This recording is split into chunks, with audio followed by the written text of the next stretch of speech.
سلامت رکھے. بہت ہی خوبصورت کلام اس کے شعر سے توجہ سے سماعت کیجیے گا. میری گزارش ہے آپ کی محبتیں اللہ تعالیٰ آپ سبھی کا آنا سننا بیٹھنا اپنی بارگاہ مقدس میں قبول و منظور فرمائے.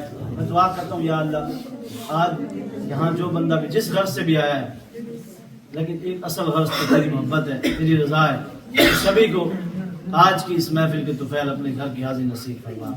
سب کہہ دو آمین.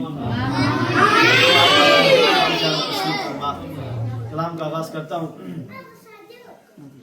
کھلا ہے سبھی کے لیے باب رحمت, کھلا ہے سبھی کے لیے باب رحمت. وہاں کوئی رتبے میں ادنا نہ عالی, کھلا ہے سبھی کے لیے باب رحمت. وہاں کوئی رتبے میں ادنا نہ عالی, مرادوں سے دامن نہیں کوئی خالی, قطاریں لگائے کھڑے ہیں سوالی, مرادوں سے دامن نہیں کوئی خالی, قطاریں لگائے کھڑے ہیں سوالی. اس میں اس کلام میں شاعر اپنی کیفیات کو لکھتا ہے. ایسا شاعر جو مدینے میں بیٹھ کر اپنی محبت بھرے الفاظ کو قلم بند کر رہا ہے. آپ توجہ سے سماعت کیجیے گا. شاعر لکھتا ہے کہ میں پہلے پہل جب مدینے گیا تھا تو تھی دل کی حالت بدل جانے والی.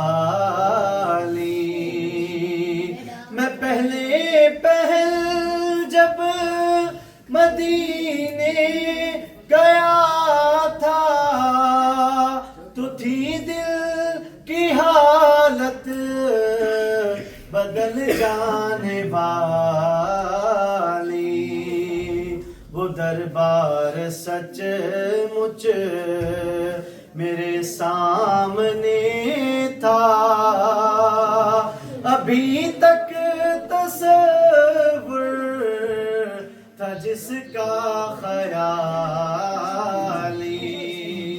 کھلا ہے سبھی کے لیے باب رحمت, وہاں کوئی رتبے میں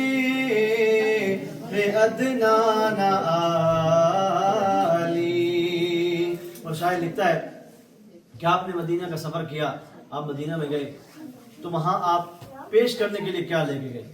آپ نے حضور نبی صلی اللہ علیہ وسلم کی خدمت میں کیا کچھ جا کے پیش کیا کہ آپ کا ایک ایسا سفر تھا جو مبارک سفر تھا, آپ کی خواہش تھی. شاید اس کے جواب میں اپنے خیالات کا اظہار کرتا ہے. کھلا ہے سبھی کے لیے باب رحمت, وہاں کوئی رتبے میں ادنا نہ عالی. جو پوچھا ہے تم نے کہ میں نظر کرنے کو کیا لے گیا تھا, بتفصیل سن لو. تھا نعتوں کا ایک ہار اشکوں کے موتی, درودوں کا گجرا سلاموں کی ڈالی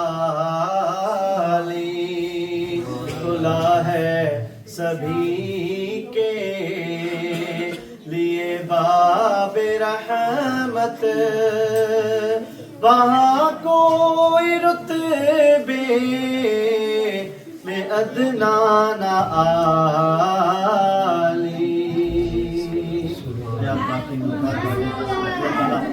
آپ سب کی محبتوں کو سلام علیکم.